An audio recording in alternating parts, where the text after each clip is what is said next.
Good evening. I want to apologize in advance. I've got a little bit of drainage going on with my voice, so I hope you guys can understand me as I power through this. There's been some counter arguments, people with questions, of course, with anything you're not familiar with. You're going to have questions, and I get it. I'm here to help address those today. You know, People ask about the cost and the time cost also, because a lot of people don't consider time as a cost, but it is. There's time cost to things. When you give your life force to anything, you're giving cost to it. So I will say that the cost, after about 14 months with chickens, it starts to offset if you want to sell them or you're just not having to buy the stuff at the grocery store anymore. Um, it's about 22 months, give or take, with goats, and that's from a study done. I can't remember the first name, but it was Dash Smith. I want to say like Vile Dash Smith, and it was in 2021. I was looking into it earlier, um, but the cost is pretty relatively okay. But I want to make a little caveat here with the cost. With my blindness, I needed something to do. So I look at the cost offset with mental health also. I could pay a therapist $100 a visit or whatever, or I could have chickens and goats to keep my mind right and keep me busy so I'm not getting stir crazy sitting in the house. So that's another cost benefit, mental health. Uh, Another thing, people are worried about time. In 2025, this year, Texas A&M has done an updated study through their AgriLife department that you're looking at 10 or 15 minutes a day. If you invest in an automatic water or an automatic feeder like I do, my feeders, each one can hold 50 pounds of feed. They sell bigger ones. You can get smaller ones or you can get bigger ones.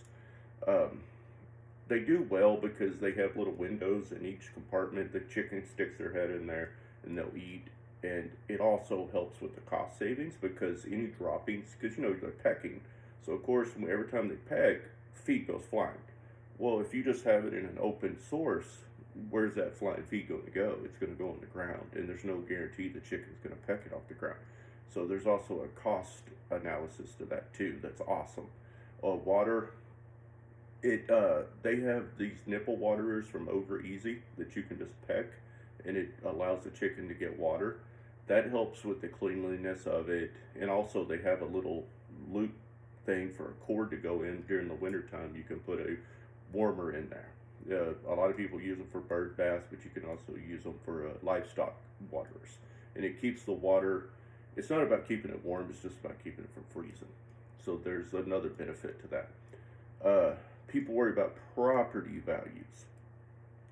I will say that Zillow, I was surprised to see this, but Zillow in 2024 did a study. I'm making a inference here that I bet you it was because of the egg shortage. And so they wanted to see, you know, the effect on property values if more and more people started getting backyard chickens. And it actually went up 3 to 5%.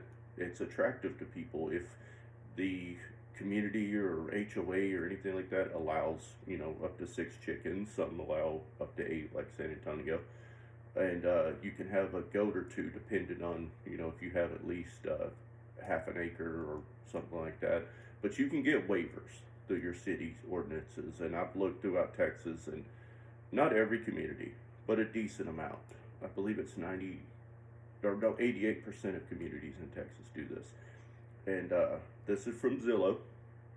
So they said, yeah, you actually get a 3 to 5% increase. The other thing is kid safety. And I get this is a big concern. This isn't livestock, but I used to own Great Danes. And yes, a Great Dane, as friendly as they are, can knock your kid down, especially toddlers learning to walk. And even that tail, imagine whacking it in your face. So I get it. You think, goats, man, they're going to headbutt my kids. Chickens are going to peck them. Well, this is what 4-H said. And it was a 2024 updated study. Again, just like Texas A&M, These are studies they probably do every year just to make sure that the study maintains. But the one I'm citing today is from 2024. They say if you're concerned about that, get the pygmy goats. They're real tiny. They're just a little bit bigger than a medium-sized dog, or right at the size of a medium-sized dog. Actually, I have two of them. And get the silky chickens, or maybe even a calmer breed of chicken. Just do your research. And I've had some chickens that'll come up to me and I can hold them, no problem. Then I've had chickens that run from me. Um, just there's ways around all of this stuff. And, you know, it's really not a scary thing to have fresh eggs, the mental health of not worrying about it. If you're worried about the smell, it's really not that bad. You just got to clean up on a regular basis. The noise level isn't that bad. You just, they have anti-crow collars you could put on your chicken and things like that, man. It's such a great thing to do for your mental health and everything else. And I hope you guys will think about it. And I look forward to talking backyard farming with you in the future.